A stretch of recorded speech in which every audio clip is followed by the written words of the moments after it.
तो सभी दर्शकों को मैं कहना चाहता हूँ welcome to the 17th episode. आज हमारे साथ है इंडिया के पहलवान बजरंग पुनिया जी। वो ओलंपिक वो कॉमनवेल्थ गोल्ड मेडलिस्ट है, एशियन जी गेम्स गोल्ड मेडलिस्ट है, वर्ल्ड चैंपियनशिप सिल्वर मेडलिस्ट है, अर्जुन अवार्डी है। तो वेलकम जी, थैंक यू धन्यवाद धन्यवाद मोहित भाई। और जी। आप तो ठीक हो? आप, यस जी जी, सब सब ठीक है जी। मैं आपको पूछना चाहता हूँ, आपने कब और कैसे कुश्ती शुरू की, और आप कोई और भी खेल खेलते थे? नहीं, मैंने स्टार्टिंग की जब गांव से ही की थी और मैं 7-8 साल का था तब जी स्टार्ट की थी। तो गेम गांव में यही होते थे, कुश्ती कबड्डी बॉक्सिंग यही होते थे। तो मेरे गांव में ज्यादा कुश्ती का क्रेज था, तो इसलिए जी अखाड़े थे मेरे गांव में, 3-4 अखाड़े थे।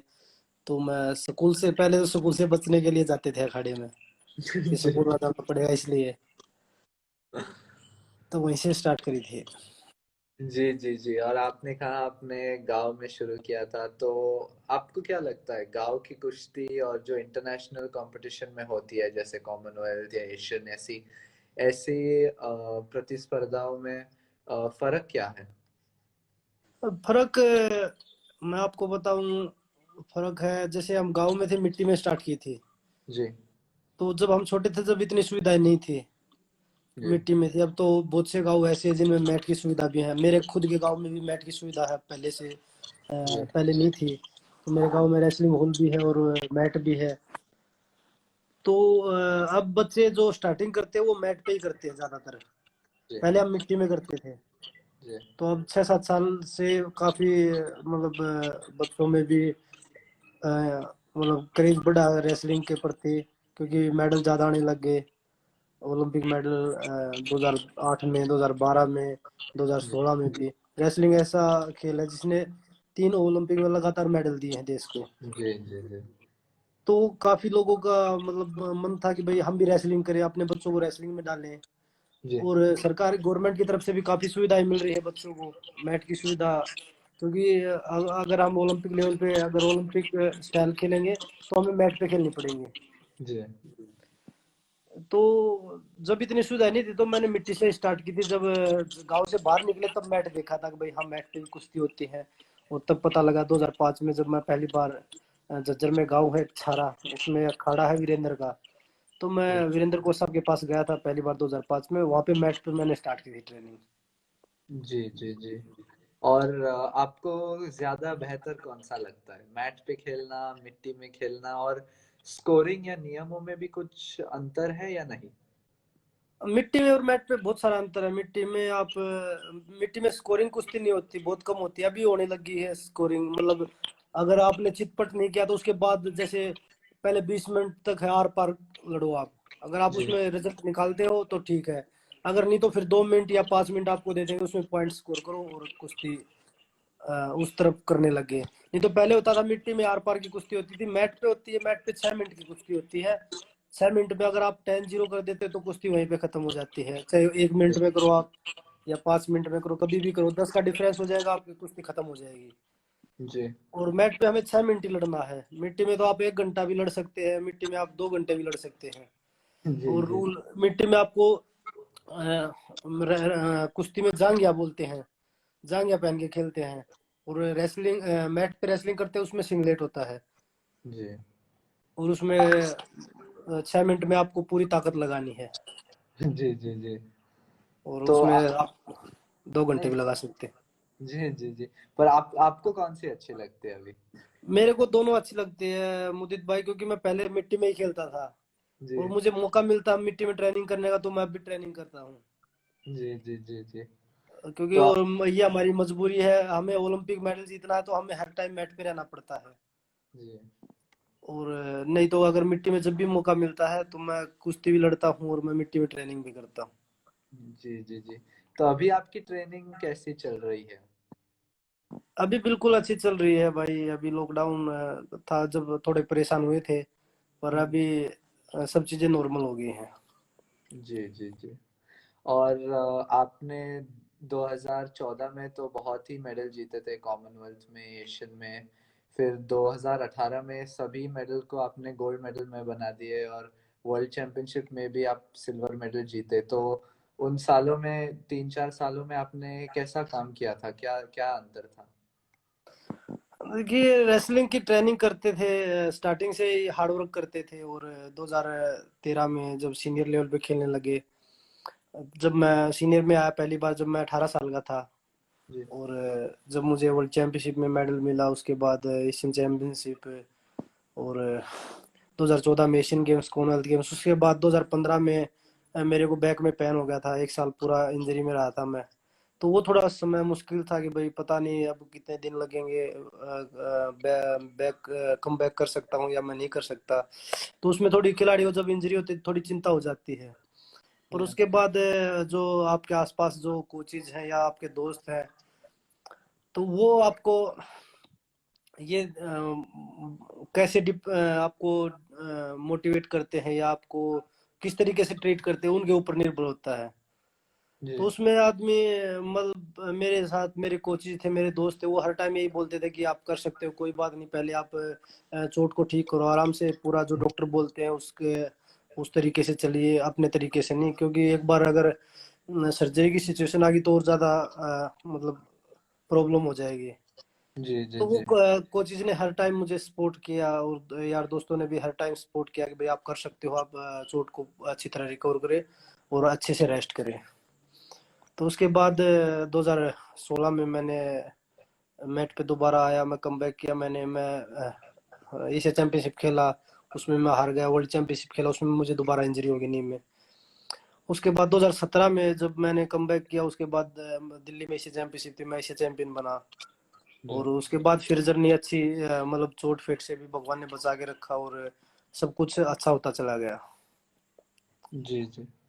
और आप चोट के बारे में बात करते थे, तो वैसे सभी स्पोर्ट में तो चोट होती है, पर शायद से कुश्ती में ज्यादा होती होगी कई दूसरे स्पोर्टों से। बिल्कुल बिल्कुल मोहित भाई, क्योंकि ये कॉन्टेक्ट स्पोर्ट है, एक दूसरे को उठा के पटकना है एक दूसरे को, जी क्योंकि कभी भी इंजरी हो सकती है कॉन्टेक्ट स्पोर्ट में। तो ये थोड़ा ज्यादा मतलब ट्रेनिंग में ध्यान रखना पड़ता है। रेसलिंग में तो हम ध्यान नहीं दे पाते इतना। हम्म जब लड़ने जाते हैं तो जब ट्रेनिंग करते हैं तो थोड़े आसपास कोचेज खड़े रहते हैं, फिजियो हैं वो खड़े रहते हैं, तो वो बोल देते हैं कि भाई ऐसी पोजीशन पे आप छोड़ दीजिए, चोट लग सकती है। और रेसलिंग में अगर आप मैट पे जाने हैं खेलने के लिए, तो वहाँ पे कोई ये नहीं बोलेगा कि आप छोड़ दो। उस वो जी रेफरी छुटवा सकता है आपको कि भाई हाँ जी ये डेंजर पोजीशन है, इसमें वो छुटवा सकता है। बाकी उसमें ज्यादा चांस होते हैं इंजरी के। जी जी जी।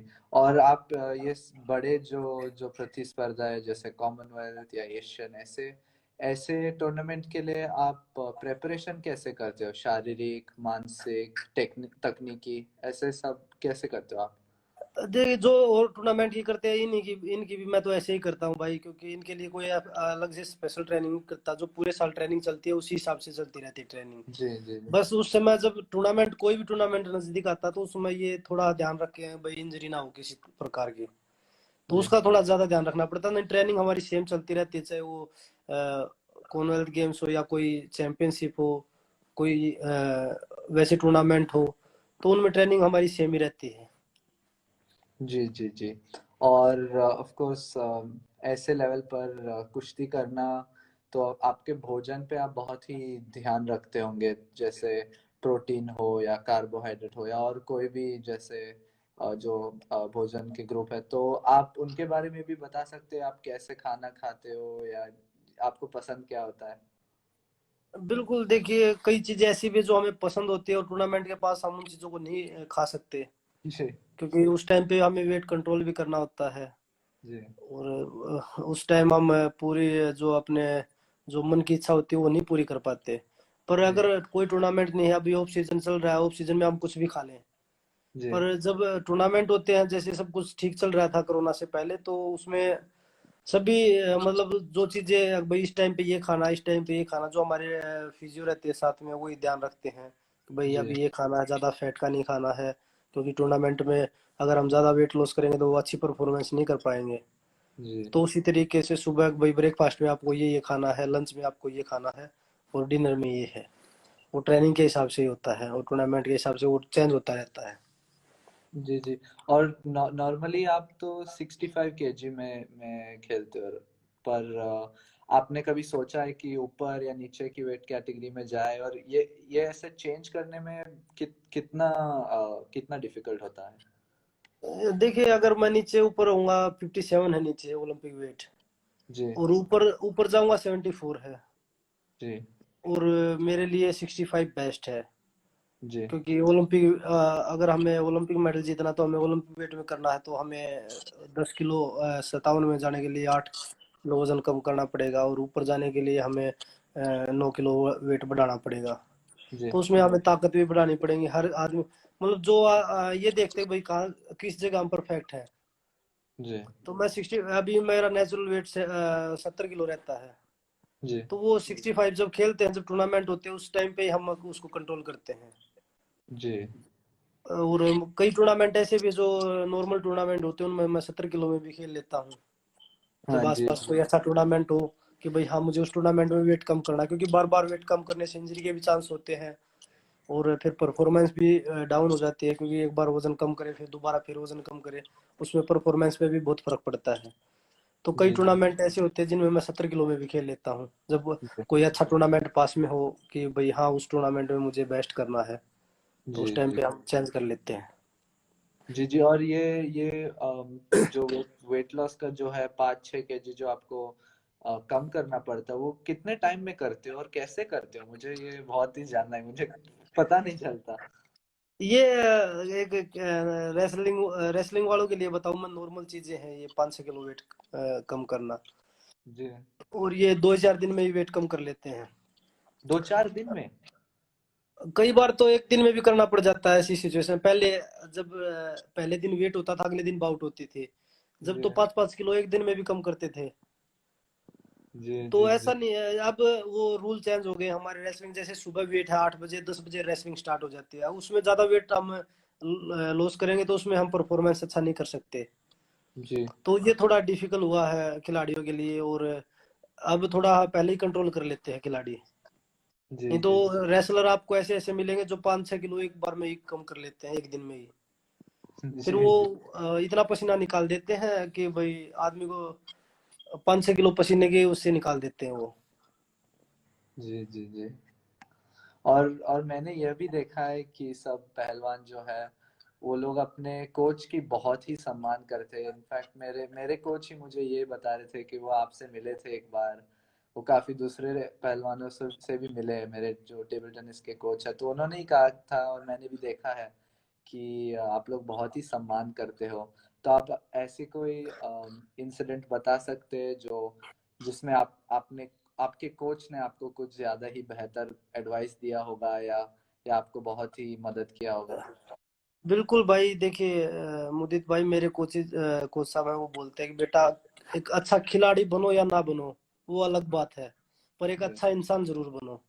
और जी हमारे जो अ, अपने जो हिंदुस्तान में है, अपने गुरु को भगवान के रूप में देखा जाता है। जी उसको जहाँ पे हम भगवान की पूजा करते हैं, ऐसे ही हम गुरु की पूजा करते हैं। जी और गुरु के साथ मैं आप से जुड़ा हूँ, मैं यही बोलूंगा कि जो हमारे बड़े हैं हमें उनका भी इतना ही सम्मान करना चाहिए। जी क्योंकि वो आशीर्वाद, सभी का आशीर्वाद जब हमारे साथ होगा, आशीर्वाद में ताकत होती है। जी तो सभी का प्यार और आशीर्वाद होगा तो हम और अच्छी परफॉर्मेंस कर सकते हैं। जी तो जी मैं बहुत। आपसे यही बोलूंगा कि भाई आप गुरु हैं, माता पिता हैं, आपसे बड़े हैं कोई भी है, अगर इंसान वो बड़ा कहलाता है जो किसी से मिले और वो खुद को छोटा महसूस ना होने दे। जी कि भाई मैं आपसे मिलूं और मैं आप मुझे छोटा महसूस करेंगे कराएंगे, तो मैं ये सोचूंगा यार ये तो बड़ा अजीब आदमी है। जी तो जी आदमी वो अच्छा कहलाएगा जो एक दूसरे को छोटा महसूस ना होने दे, कि भाई जी सब बराबर है। तो ये जी चीजें जी बहुत जरूरी है। जी। आपने ये बहुत ही अच्छा बताया हम सभी को, और हम सभी भी इंडिया में ऐसे ही मानते हैं। पर अभी हम थोड़े 5-6 रैपिड फायर क्वेश्चन बताएंगे आपको। तो आपका पसंदीदा चीट मील कौन सा है? भाई मैं कुछ भी फंस जाता है, चिकन जैसे बर्गर हो गया मैकडी का, जी जी या जी डोमिनोज हो गया। जब जी भी जी। मौका मिलता है एक आधी बार कर लेते हैं। और आपका पसंदीदा गाना? भाई मैं हरियाणवी गाने ज्यादा सुनता हूँ। हरियाणवी, अच्छा जी। हाँ जी। कोई कोई पसंदीदा मूवी? पसंदीदा मूवी है हम आपके है कौन। हम आपके कौन, जी जी, मेरे माता पिता भी ये देख देख चुके हैं। और आपकी आपकी सफलता के लिए आप तीन शब्द बताना चाहेंगे सभी दर्शकों को, तो आप कौन से तीन शब्द बताएंगे? सफलता के लिए भाई मैं सभी देशवासियों को एक तो धन्यवाद दूंगा जी कि भाई वो इतना प्यार और इतना आशीर्वाद मुझे देते हैं। जी और मैं उनसे उम्मीद करता हूँ कि ऐसे ही बनाए रखे अपना प्यार और आशीर्वाद, क्योंकि आप लोगों की वजह से ही आज अगर मैं मेडल जीत पाया हूँ तो सभी देशवासियों का प्यार है। जी तो ये है सफलता का राज। वो भाई मेहनत तो सब करते हैं पर सब मतलब इतने सारे मेडल नहीं जीत पाते। जी तो मैं तो जी ये बोलूंगा कि ऐसे ही प्यार बनाए रखें सभी देशवासी। जी। और आपके करियर में सबसे यादगार पल? अभी तो ये मानो 2013 जो वर्ल्ड चैंपियनशिप में मेडल जीता था पहली बार, वो जी जी यादगार था मेरे लिए। जी। और लास्ट वाला जो ये रैपिड फायर में है, तो आप पहलवानी नहीं करते थे, तो आज आप क्या करते होंगे? फिर तो गांव में नॉर्मल लाइफ जीते भाई, और जी सबकी तरह। जी जी। तो हम अभी फिर से वो अपने क्वेश्चंस पे जाएंगे। तो कुश्ती वैसे तो एक इंडिविजुअल स्पोर्ट है, इंडिविजुअल खेल है। तो पर आपके साथ आपके कोच रहते हैं, फिजियो रहते हैं, ऑफ कोर्स मेंटल ट्रेनर रहते हैं। तो आप ये सब टीम, जो जो आपकी टीम है, वो आपके लिए कितने कितना मदद करती है? भाई अगर मैं बोलूं कि मैं अकेला मैं सब कुछ कर सकता हूँ तो ये पॉसिबल नहीं है। जी वो चीजें आपके जो साथ में जो जो भी कोचेज है, सपोर्टिंग स्टाफ जितना भी है आपका, उनका भी उतना ही महत्व होता है जितना आपकी मेहनत का है। जी क्योंकि वो भी आपको आपके साथ लगे हुए हैं अपने परिवार को छोड़ के, अपने घर को छोड़ के, कि भाई हम एक खिलाड़ी के मतलब एक खिलाड़ी को तैयार करने में सबका सहयोग होता है। उसमें आप गवर्नमेंट लगा लो, आपके स्पॉन्सर लगा लो, आपकी फेडरेशन है, कोचिज हैं, आपके स्पारिंग पार्टनर हैं, आपके फिजियो हैं, वो सभी का सहयोग होगा उसमें। जी क्योंकि अकेला खिलाड़ी कुछ नहीं, अगर मैं मेहनत करता रहूंगा और इंजरी हो जाएगी या कोई अच्छा पार्टनर नहीं मिलेगा ट्रेनिंग के लिए, अच्छा कोच नहीं मिलेगा ट्रेनिंग के लिए, जी कहीं से सपोर्ट नहीं मिलेगी, तो वो चीजें आप देश के लिए मेडल नहीं जीत सकते आप। जी। और खेल में तो हमेशा सफलता और अच्छे अच्छे दिनों नहीं होते हैं। तो आप अपने जो लॉसेस है वो उसे कैसे संभालते हो? देखिए गेम का हिस्सा है हार और जीत, हमारा काम है मेहनत करना। जी और जो मेहनत वो जो मेहनत का हमें मिलेगा उसको वो भगवान ने देना है। हम कितनी मेहनत कर रहे हैं, कितने अपने मेहनत के प्रति हम अपने सच्चाई से मेहनत करते हैं, जी तो वो सब भगवान देखता, हमारा काम है मेहनत करना। और हार और जीत पार्ट ऑफ गेम है, उसमें जी गेम में चलता है, कभी हार भी होगी कभी जीत भी होगी। जी जी जी तो हार से हमें बस ये है कि भाई कोई गलती करिए किस वजह से हम हारे हैं, उस चीज पे हमें अमल करना चाहिए। जी अगर आप जीतते हो तो भी अपनी गलतियों में सुधार करना चाहिए हमें, कि भाई मैंने क्या गलती करी थी, जो मैंने वहां से पॉइंट दिए हैं या कोई गलती करी है उसमें मैंने ये भुगतान पॉइंट दे के भुगतान किया या बाउट हार के भुगतान किया है उस चीज का। तो वो हम में सीखने की क्षमता कितनी है वो उस चीज पे निर्भर करती है, हार और जीत पे नहीं करती। अगर दो खिलाड़ी खेलेंगे तो उसमें एक की हार जरूर होगी। जी तो हार ये अगर आप हार के ये सोचेंगे भाई मैं हार जाऊंगा, तो आप कभी आपकी कभी जीत नहीं हो सकती। जी जी जी। और आप यही कह रहे थे कि 2008 में ओलंपिक मेडल जीती थी इंडिया, और 2012 में भी जीते। और हम लोग एशियन, कॉमनवेल्थ, वर्ल्ड चैंपियनशिप में मेंस वुमेन सभी सभी इवेंट में हम जीतते जा रहे हैं। तो आपको क्या लगता है बे, अगले 5 7 10 साल में भारतीय कुश्ती कहाँ पर होगी? देखिए कुश्ती में अब की बार ओलंपिक में सोच रहे हैं कि भाई अब की बार 3 से 4 मेडल कुश्ती में आए, क्योंकि जी वर्ल्ड चैंपियनशिप में अब पिछली बार वर्ल्ड चैंपियनशिप 2019 में जो वर्ल्ड चैंपियनशिप हुई थी क्वालीफाई की, वर्ल्ड चैंपियनशिप रेसलिंग में सबसे टफ टूर्नामेंट होता है। जी उसको आप अगर देखें तो ओलंपिक से भी टफ टूर्नामेंट होता है, वर्ल्ड चैंपियनशिप जो क्वालिफाई का होता है। जी तो उसमें इंडिया ने 4 मेडल के साथ क्वालिफाई किए हैं। जी तो ये पहली बार था इतिहास में 4 मेडल और क्वालिफाई ओलंपिक के लिए। जी तो इससे हम अंदाजा लगा सकते हैं कि भाई सभी खिलाड़ी अच्छी फॉर्म में हैं और ओलंपिक मेडल के दावेदार हैं। ये नहीं बोलते कि भाई हम जीत 100% जीत के ही आएंगे, पर जी लग रहा है कि दावेदारों में है कि जी भाई हाँ, हम 3 से 4 मेडल हम ओलंपिक में जीत सकते हैं। जीत सकते हैं। जी और आने वाला जो 5-10 साल है उसमें अगर जैसे अब खेलो इंडिया चलाया है और जी अंडर 15 का जो टूर्नामेंट चलाया है, तो उनसे भी बहुत सारे खिलाड़ियों को जो हमारे ग्रास रूट पे जो मदद नहीं मिल पाती थी, उन खिलाड़ियों को अगर अच्छे से मदद मिलती रही तो आने वाले ओलंपिक में हम ये बात नहीं देखनी पड़ेगी भाई हम 1 मेडल जीतेंगे या 2 जीतेंगे। तो जी इंडिया बहुत सारे, एक कुश्ती में नहीं सभी गेमों में इंडिया मेडल जीत सकता है। जी